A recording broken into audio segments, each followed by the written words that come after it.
आपके पसंदीदा नेता कौन है जिनको आप थोड़ा सा फॉलो करते हो? इस 1 साल के जीवन में आप तो हल्का मचा दिए हैं दादा, सबसे बड़ी बात ये लगता है। देखिए, इनको तो बोल रहे हैं एकदम मैंने चना बेच के मैंने घोड़ा बेच के सो रहे हैं। देश के प्रधानमंत्री भी हमको ठीक नहीं लगते हैं और राज्य के मुख्यमंत्री भी ठीक नहीं लगते हैं, क्योंकि ये लोग इनके पास परेशान किया जा रहा है, हमको सब बोका समझता है।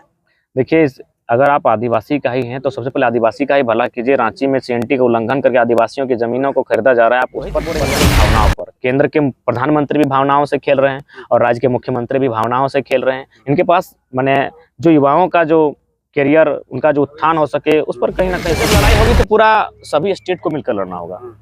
जिस प्रकार किसान आंदोलन हुआ था, तो ऐसा नहीं है कि हम लोग पीछे नहीं हटेंगे। केंद्र के खिलाफ आंदोलन का आगाज तो देखिए, केंद्र के लिए अगर अपना आंदोलन करना है तो उसके लिए जो भी हमारे बाकी स्टेट्स हैं, मोदी साहब के माननीय बहुत लाडले हैं अडानी साहब। 1600 मेगावाट का बिजली उत्पादन होता है, सारा का सारा बांग्लादेश को बेचा जाता है। यानी इनके हिसाब से झारखंड के जो लोग हैं, केंद्र की जो पॉलिसियां जैसा कि देख रहे हैं, भेदभाव दोनों राज्यों के साथ, बाकी राज्यों के साथ, हमें स्पष्ट लगता है ये हम लोग को, मैंने झारखंड लोगों को हम लोग सबको यही संदेश देना चाहेंगे कि अपने गुस्से को मर्यादित शब्दों में ही प्रदर्शित करें। लेकिन चूंकि थोड़ा सा यूथ है, अगर इस तरह की भ्रांतियां होती है तो उन्हें उनसे भी आग्रह होगा कि आगे जब इस तरह का स्टेटमेंट आए तो प्रयास कीजिएगा कि मैंने संवैधानिक शब्दों का चयन करते हुए, आंदोलन को मजबूत करते हुए ऐसे शब्दों को मैंने प्रयोग करने से। आजादी के बाद से जितने भी प्रधानमंत्री बने हैं, सबसे फेवरेट और जिनका काम आपको अच्छा लगा हो? हाँ, निश्चय इसलिए होगा, मैं लॉजिकली बात करते हैं, बहुत सारे ऐसे चैनल्स हैं जिनमें जो बड़े बड़े विधायक और मंत्रियों का वीडियो डाला जाता है तो देखते हैं 300, 400, 500 व्यू रहता है। बात है। और जब हमारा वीडियो डालता है तो उसी में आपका क्या है, तो 1.5 लाख 2 लाख चला जाता है। ये बात, इस बात को मैं मानूंगा। तो उसमें क्या हमारा दोष है? नहीं है। यानी उसमें क्या है कि लोग पसंद कर रहे हैं, लोग सुनना चाहते हैं। आप जबरदस्ती अरविंद केजरीवाल, उन्होंने अभी एक बयान दिया है, आजाद भारत में सबसे भ्रष्ट प्रधानमंत्री अगर कोई हुआ है तो नरेंद्र मोदी है। इस पे क्या कहना चाहिएगा? देखिए, चूंकि हम लोग अभी काफी आयु कम है हमारी, जब तक हम लोग तमाम डाटा पर स्टडी नहीं करेंगे, मंथन नहीं करेंगे, चूंकि अरविंद केजरीवाल एक बहुत बड़े पद पर आसीन है। हम एक युवा छात्र अपने राज्य के लिए लड़ रहे हैं और अभी फिलहाल हम लोग को राज्य का समर्थन मिल रहा है। लेकिन हम लोग अगर इस पर अभी बिना अध्ययन की टिप्पणी करते हैं तो थोड़ा सा विषय, हाँ, ये कह सकते हैं कि क्या लोकतंत्र खतरे में है देश में आपके हिसाब से? हाँ, बिल्कुल है। क्योंकि अगर राज्य सरकार की भी बात करें या केंद्र सरकार की बात करें तो जिनके पास शक्तियां हैं, जिनके पास सत्ता है, वो लोग अपनी सत्ता का दुरुपयोग कर रहे हैं। जो अपनी सिद्धांत है उस सिद्धांत से हटकर जो भी नीति नियम बना रहे हैं। केंद्र की बात करें तो उन्होंने भी कहा था प्रत्येक साल 2 करोड़ नौकरियों का सृजन करें।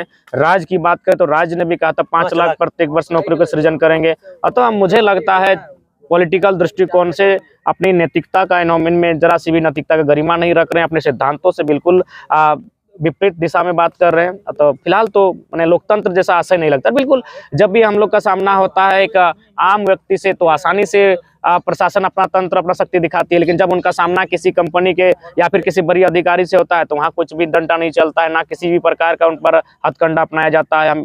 तो इस तरह से हम लोग कह सकते हैं कि देश में बहुत सारे नेता हैं, सत्ता पक्ष में है, विपक्ष में है और भी तमाम तरह की जो पार्टियां हैं। आपके पसंदीदा नेता कौन है जिनको आप थोड़ा सा फॉलो करते होंगे, या लगता होगा कि यार ये इनका जो है ना वाइब या इनका जो थोड़ा सा जो विचार हमसे मिलता जुलता है?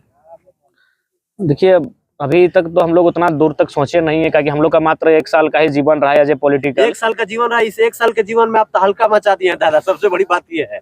तो कह सकते हैं कि अभी 2-4 जो हमारे मुख्यमंत्री इधर हैं, तेलंगाना के हैं, अच्छा, आपके उड़ीसा के हैं, नवीन पटनायक हो, चाहे फिर आपका तेलंगाना के हों, ये 2-4, हाँ, जो भी हैं, हाँ, केसीआर जी, उन लोग देख रहे हैं अपना राज्य के लिए अच्छा कार्य कर रहे हैं। अच्छे नहीं लगते हैं? देखिए, इनको तो बोल रहे हैं एकदम मैंने चना बेच के मैंने घोड़ा बेच के सो रहे हैं। देश के प्रधानमंत्री भी हमको ठीक नहीं लगते हैं और राज्य के मुख्यमंत्री भी ठीक नहीं लगते हैं, क्योंकि ये लोग, इनके पास एक सेंटीमेंट, ये भावनाओं से सिर्फ ये तो कहते हैं मुख्यमंत्री जी कि हमको परेशान किया जा रहा है, आदिवासी का बेटा हूँ इसलिए परेशान किया जा रहा है, हमको सब बोका समझता है।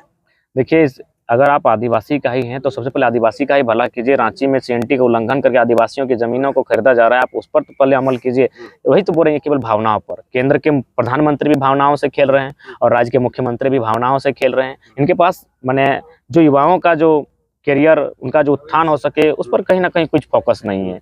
रोजगार का सृजन कोई नहीं कर पा रही है। हर तरह से केंद्र भी निजीकरण करके कुछ ही चंद मुट्ठी भर लोगों के हाथों में सारी संपत्ति दे देना चाहते हैं। राज्य की भी वही पॉलिसी है, एक तरह से मैंने गलत तरीके से कह सकते, नीतियों के माध्यम से बाहर के लोगों को नौकरियां बेच रहे हैं, कंपनियां हमारी जमीनों को ले रही हैं, तो ये आम आदमी बचेगा। अच्छा, आप लोग आंदोलन करते हैं, कहते हैं कि राज्य सरकार बोली थी कि हर साल 5 लाख रोजगार देंगे या नौकरी देंगे, तो केंद्र के में सरकार जो बैठी है, मोदी सरकार भी तो बोली थी कि हर साल 2 करोड़ देंगे, तो उनसे काहे नहीं आप लोग कुछ पूछते हैं? देखिए, सबसे पहली बात है, केंद्र से जब लड़ाई होगी तो पूरा सभी स्टेट को मिलकर लड़ना होगा।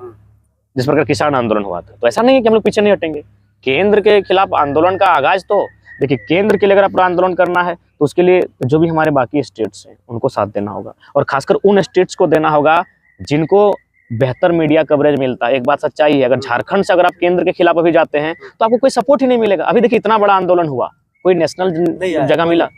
एक भी नेशनल, इतनी बड़ी मानव श्रृंखला, 3 लाख 4 लाख लोग। अरे नेशनल वाले आप लोग का वीडियो रिकॉर्ड करके लेके जाते हैं, चलाते भी नहीं है। मैं देखा हूँ वहाँ पर माइक लगा रहता है फलाना फलाना लोगों का, वो वीडियो नहीं चलता है। तो इसीलिए केंद्र के खिलाफ आंदोलन करने के लिए उन राज्यों को पहले अगुवाई करनी होगी जिन राज्यों की ताकत है। झारखंड को अभी भी लोग पिछड़ा मानते हैं, नया राज्य है, आज भी ये सबसे ज्यादा खनिज संपदा देता है, लेकिन यहाँ के लोगों को लोग कहीं ना कहीं पिछड़ा मानते हैं। इसका प्रमाण है, आप देख सकते हैं, यही जो केंद्र की खनन नीतियां चल रही हैं, जब महाराष्ट्र में चलती है तो बढ़िया काम करती है, मध्य प्रदेश में चलती है तो बढ़िया काम करती है, उड़ीसा में चलती है तो अच्छा काम करती है, लेकिन जब वही खनन नीति झारखंड में आती है तो देखिए, गोड्डा में मोदी साहब के माननीय बहुत लाडले हैं अडानी साहब, 1600 मेगावाट का बिजली उत्पादन होता है, सारा का सारा बांग्लादेश को बेचा जाता है। यानी इनके हिसाब से झारखंड के जो लोग हैं, केंद्र की जो पॉलिसियां जैसा कि देख रहे हैं, भेदभाव दोनों राज्यों के साथ, बाकी राज्यों के साथ, हमें स्पष्ट लगता है ये हम लोग को, मैंने झारखंड लोगों को पशु समान मानते हैं। राहुल गांधी जी का यही तो सवाल है कि मोदी जी, अडानी जी के साथ आपका रिश्ता क्या है? ये रिश्ता क्या कहलाता है? देखिए, जहां तक उत्तर दे या ना दे, लेकिन जैसा कि अभी देश समझ पा रही है, कोई ना कोई गहरा रिश्ता है, गहरा रिश्ता है, गहरा रिश्ता है। अब देखिए भाई, रिश्ता से हमें कोई आपत्ति नहीं है, लेकिन आप उस रिश्ता के आड़ में सारी शक्तियों को, देश की सारी संपत्तियों को किसी एक व्यक्ति को अगर अधीन कर देना चाहते हैं तो वो देश के लिए हितार्थ नहीं होगा जी। और उसका उदाहरण है कृषि आंदोलन, उसका उदाहरण है। एकदम लॉजिकली आप देख सकते हैं, कृषि आंदोलन बिल्कुल कहीं ना कहीं, आप भले सत्ता पक्ष वाले अपने स्तर से बातों को रखते हैं कि नहीं हम भले के लिए लेकर आए थे, लेकिन अगर लोग लॉजिकली अगर सिर्फ सवाल कर दे तो हमको लगता है सत्ता पक्ष कटघरे में आ जाएगी। क्योंकि कोई भी जब नीति आती है तो 3 सत्रों में आती है, जो विधानसभा का, सॉरी उस समय संसद की बात है, लोकसभा का मैंने संसद का जो सत्र चलता है, लेकिन ये पॉलिसी आपकी आई थी राष्ट्रपति के अध्यादेश से, यानी एक विशेष सत्र के माध्यम से, जो हमारा आर्टिकल 123 के अनुसार होता है। तो कृषि नीति कोरोना के काल में तो कोई मैंने इतना महत्वपूर्ण नहीं था। उस नीति मैंने उस अध्यादेश का जिक्र तभी होता है जब कोई आपदा हो, जब कोई गृह युद्ध टाइप का माहौल बनता हो। एक सवाल पूछ के खत्म करूंगा, एकदम ऑनेस्टली जवाब दीजिएगा। आजादी के बाद से जितने भी प्रधानमंत्री बने हैं, सबसे फेवरेट और जिनका काम आपको अच्छा लगा हो? देखिए, ऐसे बहुत सारे हुए हैं। लाल बहादुर शास्त्री जी अच्छा काम किए थे और काफी ईमानदार रहे हैं। देखिए, इनका एज ए युवा अगर बात कही जाए तो मैंने युवाओं के भरोसे पर फिट नहीं है। इन्होंने भी जो वादे किए थे, और सबसे पहली बात ये भी, मैंने बहुत जो बातें रखते हैं, अगर आप लॉजिकली इनकी बातों का अध्ययन करेंगे तो आज कुछ और कहते हैं, कल से हम वही बातों कहते हैं, कुछ ना कुछ भ्रांतियां निकाल देते हैं। जैसे कि हाल फिलहाल को भी एक बयान दे रहे थे कि 1988 के टाइम हम लोग ईमेल या कोई कैमरा चलाते, जबकि उसका 1994-95 में उदय हुआ है। तो इसलिए एज ए युवा अगर बात करें, तार्किक दृष्टिकोण से बात करें, तो ये सेटिस्फाइड नहीं कर पाते हैं। अच्छा, आपके जो बहुत सारे मित्र हैं, जैसे नेता है, बहुत सारे लोगों का कहना है कि आप जो है मतलब जैसे ये आप सभाएं कर रहे हैं, मतलब जिस तरीके से आप लाइमलाइट में आए गए हैं, मतलब मीडिया आपको कवर भी दे रही है, आपको लोग देखते भी हैं, तो लोगों का कहना है कि आप जो उसका फायदा उठाते हैं गलत तरीके से। नहीं, ऐसा तो हमारा कभी इंटेंस नहीं रहा है, और हमने कभी आज तक कभी किसी से आग्रह भी नहीं किया है कि आप आकर हमें लाइमलाइट दीजिए, आप हमारा कवर कीजिए। हमने ऐसा कभी नहीं कहा, ना कहने जाएंगे।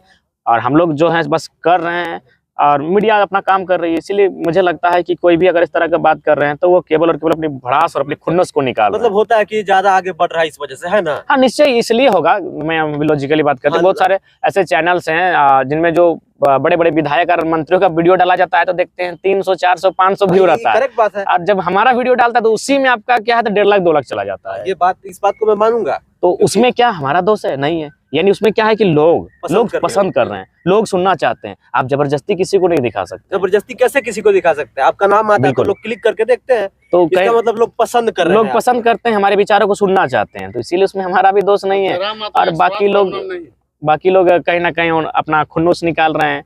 उन्हें बस इस बात का दुख है कि भाई हमें क्यों नहीं सुन रहे हैं। तो ऐसा कुछ नहीं है, हम लोग निष्ठापूर्वक अपना काम कर रहे हैं, और जो हम लोग को तार्किक लग रहा है हम लोग तार्किक बातें रख रहे हैं। हम लोग एज ए व्यक्ति ना मुख्यमंत्री के विरोधी ना प्रधानमंत्री, नीति की बात करेंगे तो तार्किक दृष्टिकोण से हमने सबका विरोध किया है।